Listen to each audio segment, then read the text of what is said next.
Boa noite pela primeira vez. Quero apresentar os irmãos, Pastor Eliel e sua família.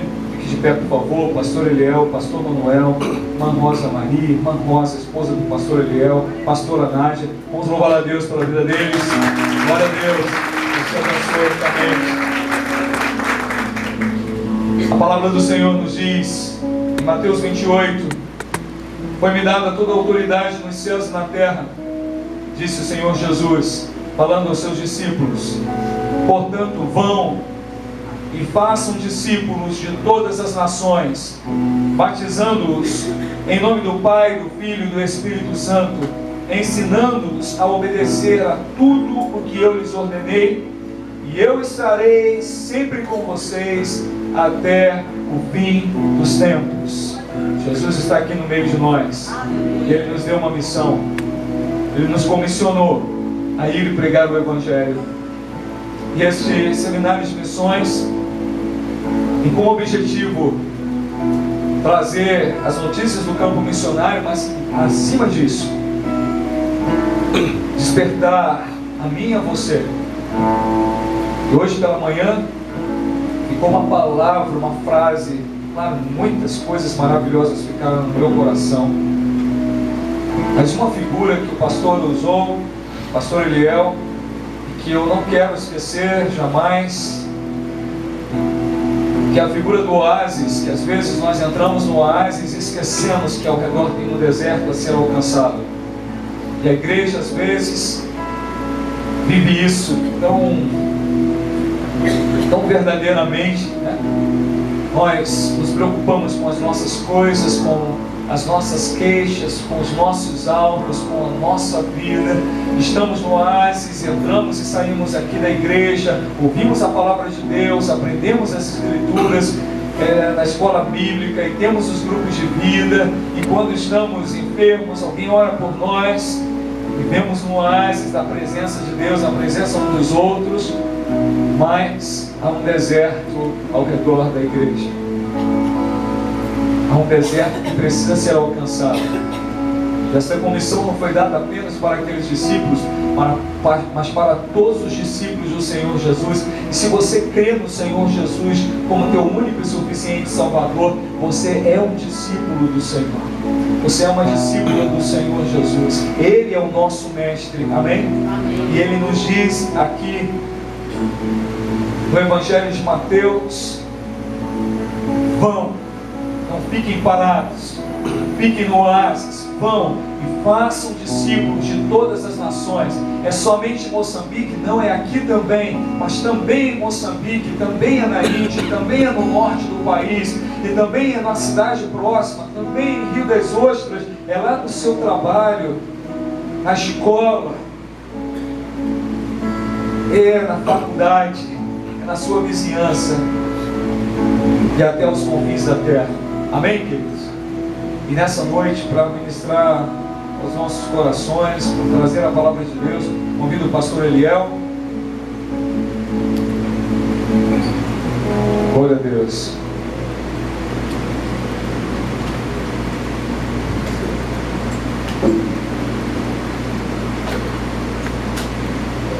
Boa noite, igreja. Paz seja com todos. Graças a Deus que nos dá vitória por Cristo Jesus nosso Senhor. Amém. Glória a Deus. Estamos na derradeira noite e foi muito bom ter voltado aqui. Consegui fazer contato com o pastor Walker, que está na América, a filha que está lá, a Laísa, e ele disse que tem livro lá. Já passei o teu endereço, fui lá no nosso querido irmão Google, peguei o CEP da tua casa. Ele vai mandar 25 livros para você, tá bom? Ele volta só agora no começo do mês que vem. Então, quando voltar, você repassa para o pessoal aí, tá? Meus amados, muito obrigado por vocês terem nos recebido aqui. Foi uma oportunidade muito boa ter estado outra vez com vocês. E o que eu louvo a Deus de todo o meu coração é porque o que eu tenho ministrado é o que é a minha vida. Eu não perco tempo falando de coisas que eu não conheço ou de coisas que Deus não me levou a experimentar. Qual será o seu talento? Vamos tentar descobrir hoje se você tem um talento, se você está enterrando o teu talento, como é que está a sua vida. Porque essa noite eu quero falar a vocês sobre o talento enterrado. E esse talento enterrado, ele está bem colocado numa situação. Eu fiquei, pastor, essas últimas 5, 6 semanas, eu só tenho pensado sobre isso aqui. Deus tem me inquietado muito esta tarde também, mais uma vez. E vamos ao texto, Mateus 25, 14 a 30. Mateus 25, 14 a 30. Começa assim: e também será como um homem que, ao sair de viagem, chamou seus servos e confiou-lhes os seus bens. A um deu 5 talentos, a outro 2, a outro 1, a cada um de acordo com a sua capacidade, e em seguida partiu de viagem. O que havia recebido 5 talentos saiu imediatamente, aplicou-os e ganhou mais 5. Também o que tinha 2 talentos ganhou mais 2. Mas o que tinha recebido 1 talento saiu, cavou um buraco no chão e escondeu o dinheiro do seu senhor. Depois de muito tempo, o senhor daqueles servos voltou e acertou contas com eles. O que tinha recebido 5 talentos trouxe os outros 5 e disse: o senhor me confiou 5 talentos, veja, eu ganhei mais 5. O senhor respondeu: muito bem, servo bom e fiel. Você foi fiel no pouco, eu porei sobre o muito. Venha e participe da alegria do seu senhor. Veio também o que tinha recebido 2 talentos e disse: o senhor me confiou 2 talentos, veja, eu ganhei mais 2. O senhor respondeu: muito bem, servo bom e fiel. Você foi fiel no pouco, eu porei sobre o muito. Venha e participe da alegria do seu senhor. Por fim veio o que tinha recebido 1 talento e disse: eu sabia que o senhor é um homem severo, que colhe onde não plantou e junta onde não semeou. Por isso tive medo, saí e escondi o seu talento no chão. Veja, aqui está o que lhe pertence. O senhor respondeu: servo mau e negligente. Você sabia que eu colho onde não plantei e junto onde não semeei? Então você deveria ter confiado o meu dinheiro aos banqueiros, para que quando eu voltasse, eu recebesse de volta com juros. Tirem o talento dele e entreguem-no ao que tem 10, pois ao que tem nada mais será, ao que tem mais ainda será dado, e terá em grande quantidade, mas o que não tem, até o que tem lhe será tirado. E lance o servo fora, lance fora o servo inútil nas trevas, onde haverá choro e ranger de dentes. Meus amados, por que razão será que este senhor da parábola foi tão duro na sentença com o servo que não trabalhou? Ele não gastou o talento, ele não desperdiçou o talento, ele não dilapidou, ele enterrou, porque o talento era uma medida de quantidade. Originalmente, inclusive na língua latina, talento, ou no grego, também significava escala, balança, medida. Era uma unidade de medida, que vem desde a antiga Mesopotâmia para grandes quantidades de massa, de peso, não era de volume. Segundo os historiadores, foi criado talvez na Suméria, enfim. E havia vários tipos de talento, mas no geral a medida do talento era em volta o babilônico era de 66 quilos, né? Aliás, curiosamente, 66,66, né? Mais um 6, não me pergunte por quê. E o talento, portanto, no santuário era de 45 quilos o talento de ouro do santuário. Havia um talento de prata. Então, na verdade, o que menos interessa aqui é qual seria o valor desse talento, mas sim que aquela pessoa, ele não honrou a confiança do seu Senhor e não fez nada. Por que será? Eu queria te chamar a tua atenção, primeiramente, para o começo do texto, no verso 16, porque aqui nós podemos começar a ver qual a razão, o que está permeando isso aqui, qual é o contexto que está. Para já, Mateus capítulo 25 é um capítulo escatológico. Ele é escatológico 100%, né? E antes disso você tem a parábola das 10 virgens, em que você vê aí, eu estava comentando hoje com o pastor Reginaldo acerca do meu entendimento, o que eu entendo acerca deste assunto, né?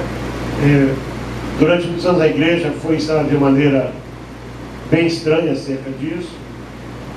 Nosso assunto hoje não é escatologia, mas as 10 virgens que representam a igreja do Senhor. Deus só tem um povo. O apóstolo Paulo diz que vai chegar o tempo que todo Israel será salvo, e o Senhor vem buscar um povo exclusivamente seu, zeloso de boas obras. Não tem dois povos, Deus só tem um povo.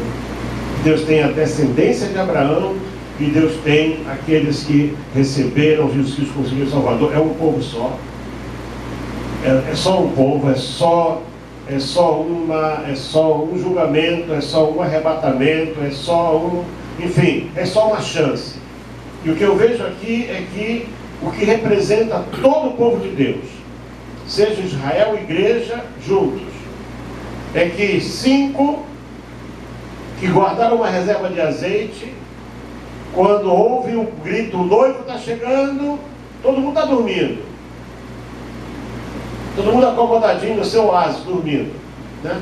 Mas alguém tem uma reserva de azeite, você vai ver aí. E esses, a porta se abre, eles entram, mas os outros que não estavam com a sua reserva de azeite não tem segunda chance.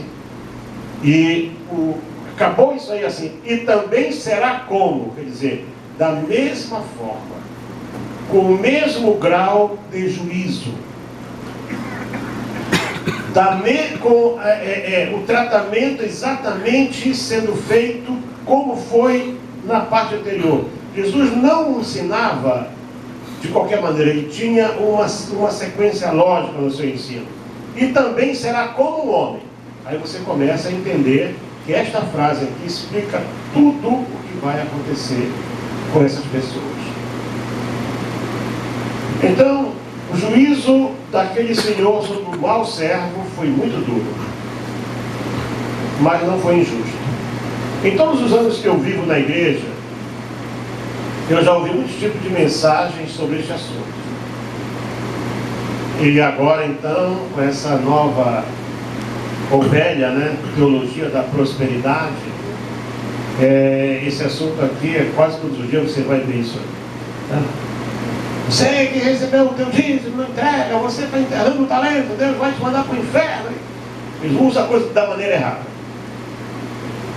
Eu mesmo já devo ter mencionado muitas vezes este assunto, usando talvez paralelos, mas pela primeira vez aqui eu quero falar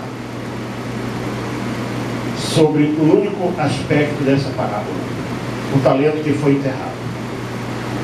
O significado disso, a abrangência, os danos causados. E principalmente, por que razão aquele que enterrou seu talento sofreu uma punição tão dura? Uma sentença sem recurso, sem possibilidade de haver um retrocesso daquela sentença. Será porque Deus lhe deu um talento apenas? Eu fico pensando, Deus deu 5 para um, 2 para o outro. Se Deus deu 1 para aquela pessoa, porque era tudo o que ele precisava.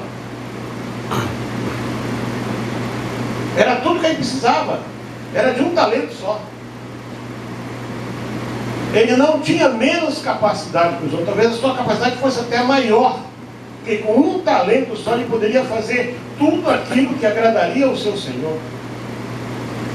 Você observa, por exemplo, no capítulo 4 de João, quando Jesus sai, diz que ele estava batizando, e aí saiu uma notícia que ele batizava mais do que João.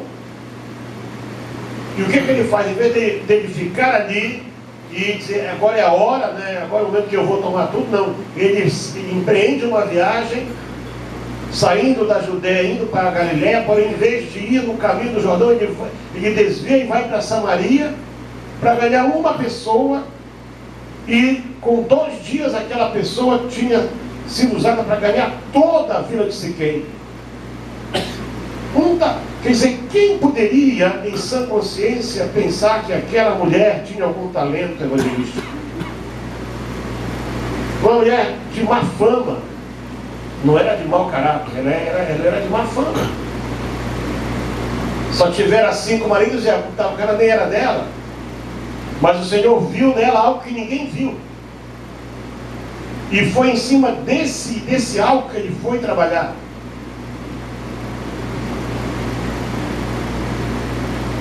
Na língua portuguesa, a palavra talento tem um outro sentido diferente do que está na Bíblia, porque para nós talento é uma habilidade natural, né? Talento para as artes, talento para a música, talento para cantar, né? Enfim, talento para isso, para aquilo.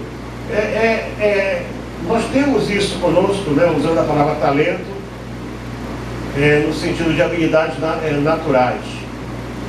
Mas na Bíblia o sentido é completamente diferente, pois fala de um valor específico, fala de valores monetários, valores que tinham peso naquela altura. E como tudo que Deus nos dá sempre é muito valioso, vamos começar. Eu quero ver alguns talentos que são únicos. E se você não prestar atenção para eles, você vai ser apanhado como esse homem, como essa pessoa. Primeiro talento que Deus dá a todos nós, um talento único, chamado vida. Vida. Quanta gente que você conhece que mesmo tendo chances, decidiu simplesmente enterrar a sua vida, acabar com a sua vida. Um tempo desse eu estava vendo, alguém se deu o trabalho de entrevistar pessoas que vivem na rua. Ali apanharam advogados, apanharam médicos, engenheiros, até gente que tinha herança, mas preferia viver na rua. Miseravelmente. Não fazem nada de útil pelo seu próximo. Tem saúde, tem dinheiro, mas vive uma vida vazia. E sepultada por causa da omissão, tal qual, quem lembra aqui da história do rico e Lázaro? O rico, a Bíblia diz que ele era riquíssimo, ele se regalava todos os dias. Deus não mandou para a rua dele um lar da terceira idade, nem tampouco um depósito de mendigos. Deus permitiu um único mendigo na sua porta. Ele nunca fez absolutamente nada, mas quando ele morre e vai parar no Hades, naquele lugar preliminar de tormento, onde estão todos aqueles que morreram sem Cristo, não existe limbo, não existe purgatório, sem invenção de homens. Aos homens está determinado morrerem uma única vez, e daí segue-se o juízo. É o que está na Bíblia. E o que fora da Bíblia você não pode levar a sério. Se alguém te enganou com purgatório e limbo, você foi enganado.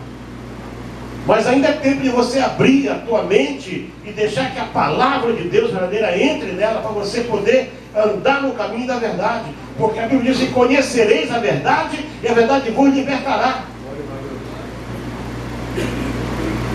E quando o rico chega lá, ele ergue os olhos e vê ao longe Abraão, que era quem ele podia ver, né? Um tipo de Deus, Abraão, e Lázaro lá bem refastelado no colo de Abraão. E ele aqui ardendo numa chama, e ele sabia, ele conhecia o Lázaro, tanto que ele fala: Abraão, meu pai, que é, rapaz, manda o Lázaro trazer um pouco d'água e refrescar minha língua. Tinha que ser o Lázaro. Tinha que ser o Lázaro. Ele conhecia, ele nunca fez nada. Você pode ler depois, edição de casa, leia o texto, Lucas 16, 19 até 31. Você vai ver todo o texto. Eu chamo isso o homem que orou no inferno. Ele começa a orar no inferno.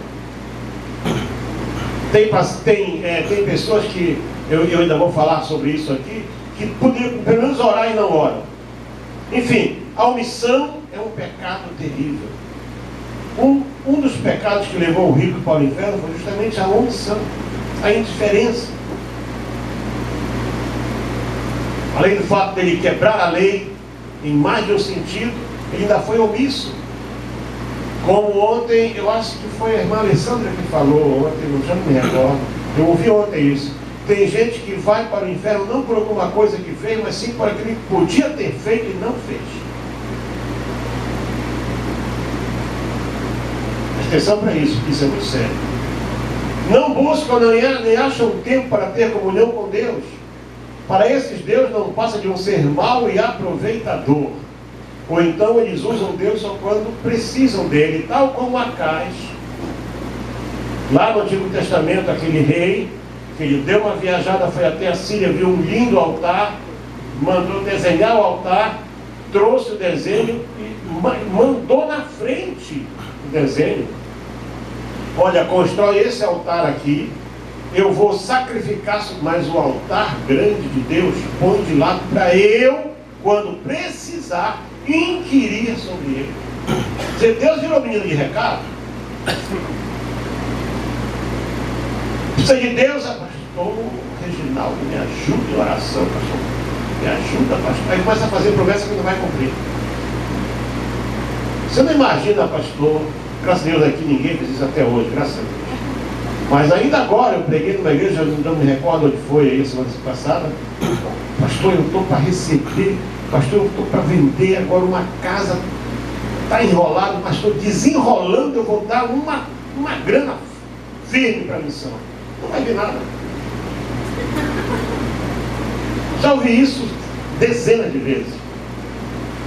Então, essas pessoas, elas estão enterrando a sua vida. Decidiram matar-se aos poucos, não viver desenfreado. Outros fazem assim, em busca de aventuras, prazeres, comidas, bebidas, drogas, sensualidade, lascívia e tudo mais que traz satisfação momentânea, mas em seguida deixa uma amarga sensação de derrota, porque ninguém se sente bem fazendo o mal para si mesmo. Aí, para compensar no outro dia, ele bebe mais um bocado, ou se droga mais um bocado, vai afundando mais, vai destruindo a sua vida, esse bem precioso que Deus deu. Não reconhece o poder de Deus e nem a salvação que Ele proveu por meio de Jesus Cristo. Uns se dizem jovens demais, ricos demais. Logo o Senhor mudou a minha vida. Nunca vou esquecer um moço chamado Ricardo, ele era milionário. Era cliente meu. Todos os meus clientes, depois que eu me converti, ele foi o único, com mais um outro, que me procurou, mas ele me procurou para saber o que é que tinha acontecido comigo. Que eu era aquele advogado que eles telefonavam a qualquer hora da noite, eu corria, atendia, vinha para qualquer lugar do Brasil, eu andava sempre, na minha pasta eu andava com meu passaporte, nunca vou esquecer, era $2.700 em dinheiro e uma pistola que eu andava. A minha esposa nunca sabia para onde eu ia. Que eu era advogado agrarista, só defendia a causa de fazendeiro, de madeireiro, e esse povo não brinca em serviço. E o Ricardo, ele tinha exploração de pedras no Espírito Santo, ele tinha granito, mármore e essas coisas todas, né? E madeireiro, o homem 32 anos, pastor. Eu tinha 31 e ele tinha 32, riquíssimo. Ele me chamou no hotel dele. Léo, vem cá, preciso falar contigo. Fui lá. O que aconteceu? Eu contei tudo para ele, contei em detalhes. Quando eu acabei de contar, ele baixou a cabeça e disse: eu acredito em tudo que você está dizendo. Porque eu sei o que é isso. Eu disse: Ricardo, então, o que falta para você dar uma guinada? Eu não posso. Eu não posso abrir mão de tudo que eu tenho. Olha só. Dizer, ele não podia abrir mão da sua riqueza, da sua juventude. Eu sou jovem, eu sou rico, olha onde eu estou. Eu disse: eu também sou jovem. Eu não tenho tanto dinheiro como você, mas eu também tenho muito dinheiro. Eu era um moço rico. Meus 31 anos de idade, um dia eu tomei banho de dinheiro lá na cama de casa, eu e o Juninho, que só tinha 5 anos. Dinheiro vivo. E não era da Lava Jato, não, era meu mesmo. Mas quando você conhece Jesus, aí que você vai entender a parábola da pérola preciosa. É como um comerciante que está em busca de pérolas, quando ele encontra uma pérola preciosa, ele vende todas as outras para ficar com aquela. Porque Jesus Cristo é mais do que uma pérola. Ele é mais do que um peixe, ele é mais do que um barco, ele é mais do que uma vida cheia de coisas, ele é a própria vida. Aleluia. Então, se você não estiver disposto a oferecer a tua vida para ele, você não pode ser dele. Isso é uma coisa aparente, estar aqui sentado, cantando, dando oferta e dízimo, mas se você não, a tua vida continua como era antes lá dentro. Outros já te justificam o seu comportamento por causa dos erros dos outros. Ele é sempre a vítima, ela é sempre a vítima. Uma história, se você for observar, no momento que Jesus entra na vida da mulher samaritana, vai e chama teu marido. Ela podia contar uma história. Não, ela falou a verdade. Diante de Deus você não pode mentir. Você pode mentir até para você mesmo, se quiser. Olhar na tua cara e mentir para você, mas para Deus você não vai conseguir mentir nunca. Ela disse, Senhor, não tenho marido. Naquela hora, ela chamou Jesus de Senhor pela terceira vez. Acho que pela segunda vez. E só chama alguém de Senhor pelo Espírito Santo, diz a palavra de Deus. Então, não é a hora de você contar histórias. É preciso você entender que Deus conhece a tua história. Deus sabe quem você é antes de você ser formado. Mas as pessoas são mestres em criar histórias tristes e na qual elas são sempre a vítima. E com isso enterram a sua vida, literalmente se acomodam. Mas o dono da vida, um dia vai cobrar. E perguntar assim, por que em vez de enterrar, você não emprestou, não partilhou, não compartilhou a tua vida para fazer alguma coisa por alguém?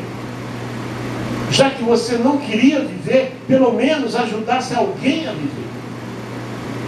Era o entregar na mão dos banqueiros. Não fez nada. Um talento único que Deus nos deu, só o ser humano tem, chama-se livre-arbítrio, direito de escolha. Isso é único. Livre-arbítrio. Você já parou para pensar no valor imenso desse talento chamado livre-arbítrio? Deus nos criou com uma capacidade que nenhum outro ser da terra possui, a capacidade de raciocinar. E escolher por nós mesmos aquilo que queremos. Ainda ontem, à noite, eu falei sobre a escolha de Ló e a escolha de Abraão. Enquanto Ló escolheu as campinas do Jordão férteis e foi armando suas tendas, e foi fazendo negócios até Sodoma, até Pará. Porque quem se envolve em negócio deste mundo vai acabar em Sodoma. Sodoma é um tipo do mundo, não tem jeito. Aquilo não está ali para enfeitar a Bíblia, para nos dizer o perigo de você sair da promessa. Abraão ficou na promessa, escolheu ficar na promessa. Ele não via, ele não tinha filhos. Ló podia até ser isso, mas fugiu da promessa, foi embora da promessa. Você tem que saber que tudo nesta vida, vou repetir, vou falar isso todas as vezes que eu vier aqui, com certeza, tudo nesta vida gira em torno de escolhas e decisões. Tudo. Porque Deus te deu livre-arbítrio. Ah, eu fui forçado. Foi, é. A Bíblia diz que uma grande decisão está para ser tomada por toda a humanidade. Uma das maiores. Pastor, me acha rapidinho aí a parte em que fará com que todos os homens recebam a marca da besta. Só isso aí. Só. Isso é uma decisão pessoal. Não vai ser obrigado. Não, é decisão pessoal. O pastor vai achar ali no Apocalipse.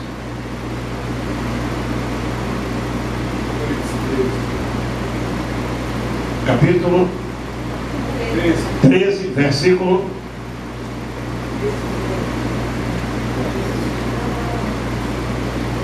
foi-lhe dado todo o poder, 15, foi-lhe dado todo o poder para dar fôlego à imagem da primeira vez, sim, e ela podia falar e fazer que fossem mortos todos os que se recusassem a adorar a imagem. Também obrigou todos os pequenos e grandes, ricos, pobres, livres, escravos, a receberem certa marca na mão direita ou na testa. Esse obrigou, na verdade, é o seguinte: ou recebe ou morre. Então você tem que escolher, você pode escolher. Você pode escolher. E fique certo de uma coisa: a igreja que nós estamos vendo hoje, esta igreja está preparada para receber a marca da besta, não é? Mas eu não vou entrar nesse assunto aqui agora. Só para você ver a importância de saber usar o livre-arbítrio. Se você estiver esperando realmente o Messias, o Cordeiro de Deus que tira o pecado do mundo, aquele que foi morto e reviveu, aquele que deu a sua vida, aquele que deixou a glória do Pai e dos anjos para vir a esse mundo, você vai saber a diferença. Livre-arbítrio é importantíssimo. Tem muita gente que não faz outra coisa da vida a não ser enterrar a sua inteligência, utilizando-a para fazer escolhas erradas. Não tem uma única ideia boa acerca do próximo. Tudo que faz é pensando apenas em si mesmo.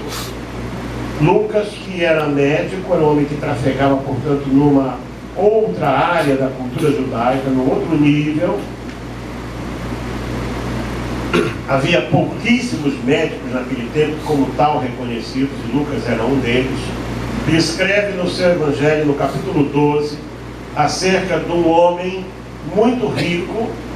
Ele era um riquíssimo plantador, e diz que esse homem, ele plantou e teve uma colheita enorme, e ele ficou pensando o que ele podia fazer. E em vez de ele pegar a sobra da colheita do ano anterior e fazer o que a lei mandava, que era distribuir para os pobres, trazer uma grande oferta para o santuário, porque havia muitos levitas que precisavam daquilo ali, e dar aos pobres. Quem que disse: eu sei o que eu vou fazer, eu vou derribar os celeiros, vou construir outros ainda maiores, vou guardar toda a minha colheita, e vou dizer para a minha alma: alma, João, Maria, Francisco, tu tens tesouro guardado para muito tempo, come, bebe e folga. Só pensa em si. É o meu trabalho, foi a minha semente, é a minha terra, é o meu dinheiro. É a tua vida? Não é não, porque a tua vida pertence a Deus. Aí o Senhor fala, aqui mais uma vez tem a questão daqueles vigilantes que eu falei. Nesta noite te pedirão a tua alma, louco, e o que tens guardado para quem será? Alma não leva dinheiro. Alma, quer dizer, salvação não se compra com dinheiro. Você pode escolher ser a pessoa mais rica, isso não é mal. Não é mal escolher trabalhar e conquistar, isso não é mal. Deus não é contra isso, pelo contrário. Deus é 100% favorável que você trabalhe, que você conquiste, que você vá adiante, que você ganhe espaço, que você tenha bens.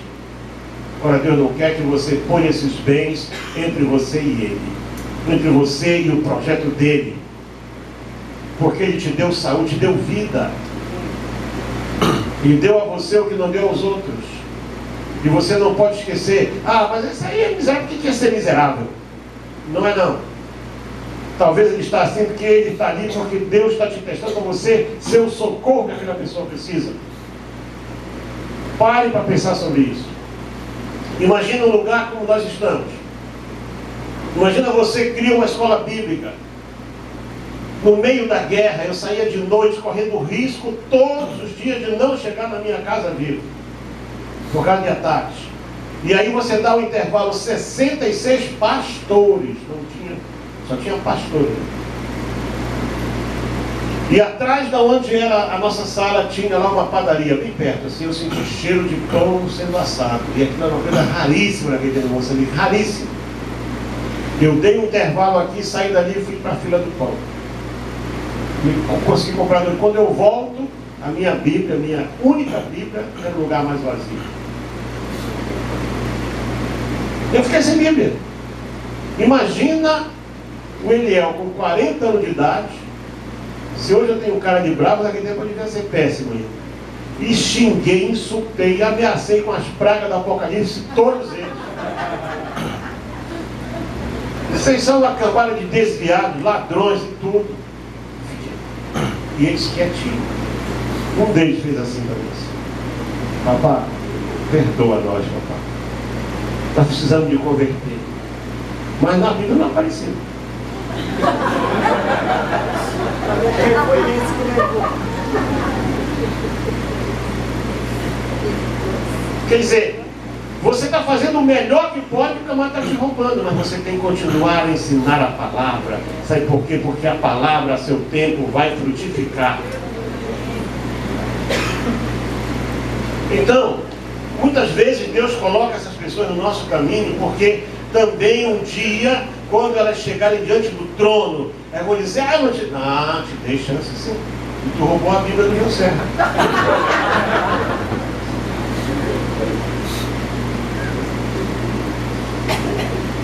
Simples assim. Então, o livre-arbítrio é uma coisa muito boa, muito mesmo, é especial. O que você está fazendo com o livre-arbítrio, com o direito de escolha? O complemento dessa parábola que eu mencionei é assim mesmo. É assim aquele que para si ajunta tesouros e não é rico para com Deus. Deus não é contra você ser rico. Deus não gosta quando você é rico na aparência, mas o teu interior ficou pobre. O homem interior ficou miserável, ficou omisso, ficou indiferente, ficou mal.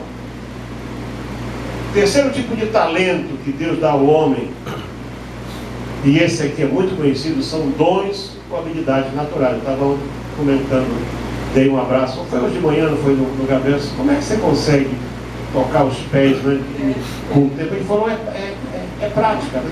É prática. Mas eu posso sentar aí e praticar um ano, não vai sair nada.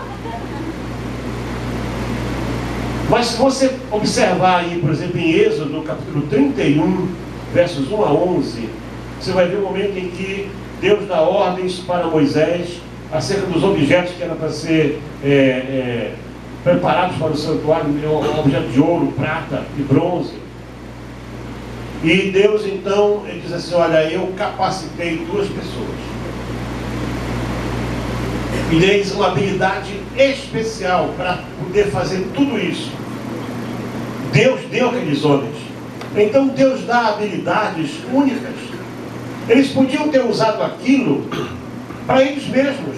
Porque sabe de uma coisa que é interessante, que naquela altura talvez eles não sabiam, mas já estava no coração de Deus, tanto que Paulo fala isso na carta aos Romanos, que os dons e a vocação de Deus são irrevogáveis, o que Deus dá, Deus não tira. Isso é muito sério. Eu só consigo entender hoje muitas coisas quando eu vou para esse texto. Os dons e a vocação de Deus são irrevogáveis. Aqueles 2 homens ali, que o nomezinho deles é difícil, o segundo então é mais difícil ainda, eu não consigo guardar o nome deles. Eles podiam ter usado isso para o bem deles próprios, mas não.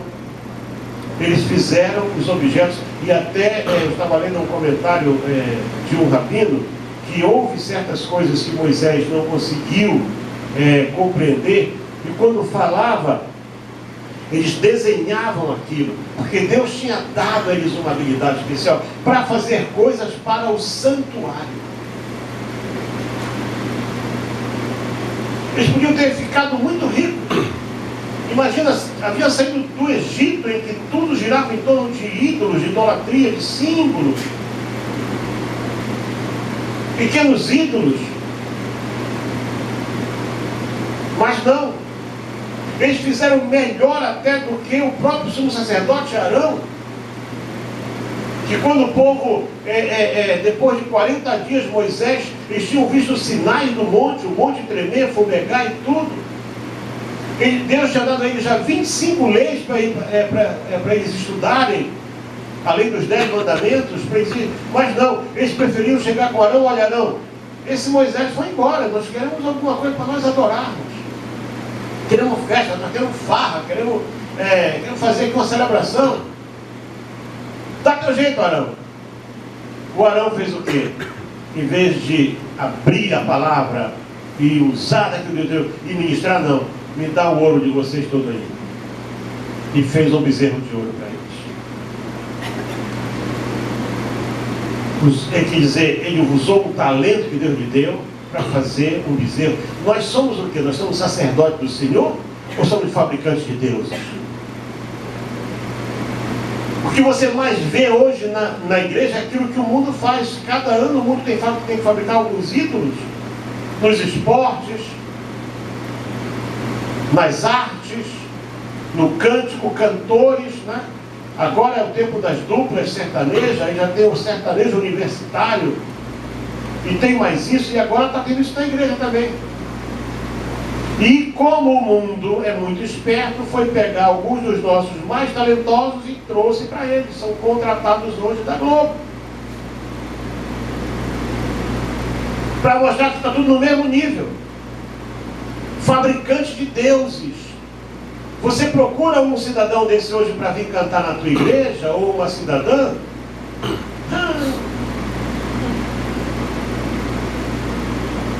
R$70 mil. Sim, mas isso foi há 5 anos atrás. Quer dizer, o talento que Deus deu não está sendo usado mais para o santuário, mas sim para aquela pessoa ficar rica, ficar mais poderosa, mais famosa, mais isso, mais aquilo. O fabricante de Deus. E ainda vem o Arão depois, quando Moisés vem em cima dele. Como é isso, Arão? Ah não, mas isso aqui vai acontecer uma mágica aqui. Eu joguei isso aqui no fogo e saiu um bezerro mentiroso. É claro que ele tinha, porque foi uma obra de fundição, e eu já entrei numa fundição mais de uma vez, e tem que ter uma forma. Você não pode fundir sem forma. Alguém estava carregando a forma do bezerro do Egito. Esse é o risco que tem quando a pessoa, em vez de carregar a palavra de Deus, em vez de carregar os salmos, em vez de ler provérbios, vai ler horóscopo. Ah, quero ver como é que está, eu sou de Aquário. Você não é nada, você então é do inferno, você tem que ser de Jesus. Você tem que ser de Jesus. Quem é de Jesus não tem signo. Porque você lê provérbio de manhã, que dia é hoje? 26, né? Tem provérbio para hoje. Você quer ver o teu horóscopo bíblico? Lê provérbio do dia e vai orar. Você não precisa ir para essa maldição na tua vida. A habilidade que Deus nos deu de poder ler, de poder compreender, de poder buscar. Tão diferente, irmãos, sabe? É uma coisa impressionante.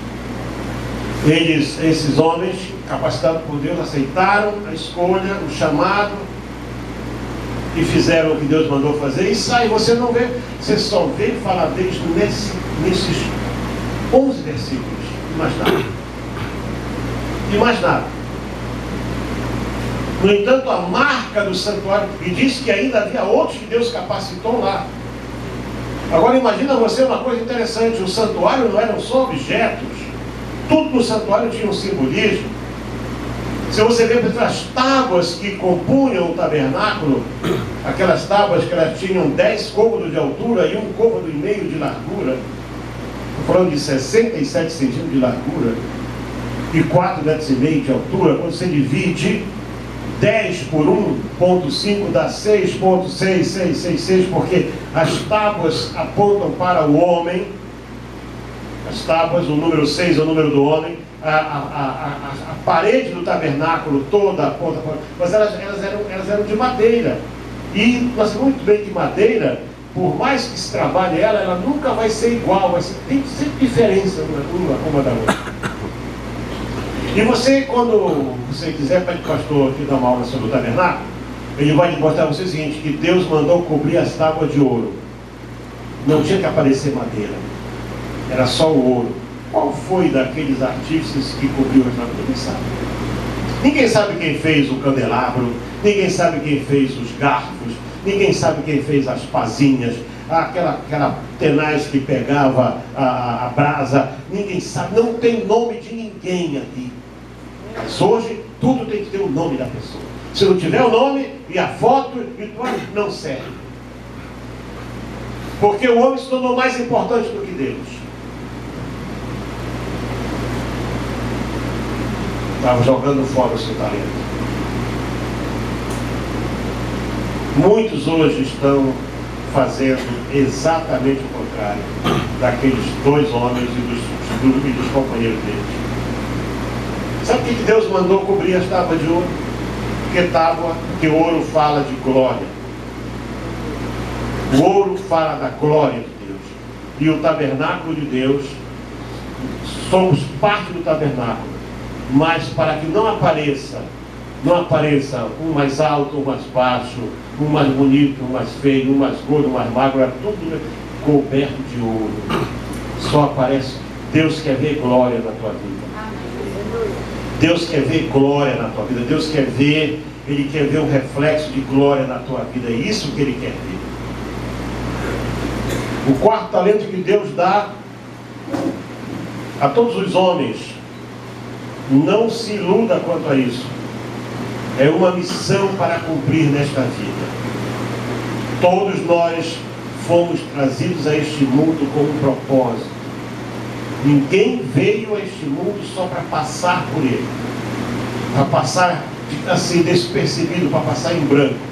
Há um propósito que Deus determinou para cada um de nós. Para cada um de nós, Deus determinou um propósito. Eu creio que é um fato comum a constatação de que todo ser humano foi criado por Deus com uma missão específica. Às vezes eu fico pensando, o que Noé fazia antes de Deus chamá-lo para construir a arca? Ele talvez fosse mesmo um carpinteiro, né, irmãos? Você imaginou você? Eu nem consigo imaginar, também não sabe o tamanho que aqueles homens eram, né? Você pode imaginar o tamanho que eles eram? Eu não sei. Para carregar aquelas toras. Eles ainda não estavam na idade do ferro. Como é que serraram aquelas toras, né? Como é que meteram aqueles pregos? Você imagina, quer dizer, a missão desde o princípio Deus de olho no Noé. Todo mundo se corrompendo, Noé se manteve ali. Ele e a sua casa se mantiveram limpos da corrupção, da maldade. Não tinha culto, não tinha sinagoga, não tinha nada, não tinha pregação, nunca. A primeira vez que Deus falou com Noé, ele tinha 600 anos. Ah, pastor, Deus nunca fala comigo. Ok, então viva mais aí 580 anos, quem sabe Deus vai falar contigo. E deu uma ordem para ele: constrói uma arca, constrói um navio. Assim, assim, assim. Pronto. E ainda disse mais: olha, junta comida. Não é, poxa, Senhor, eu vou ter que trabalhar com o quê? Que ferramenta? Que é isso? Eu vou ter que correr atrás de comida? Te vira, Noé. Estou dando a ordem. Deus dá ordens. Deus dá ordem. Foi a missão dele. Foi a missão dele que resgatou toda a sua família. Foi a missão dele. Deixando de lado o homem de modo geral, mas voltando apenas para a igreja, o que nós podemos descobrir com isso? É possível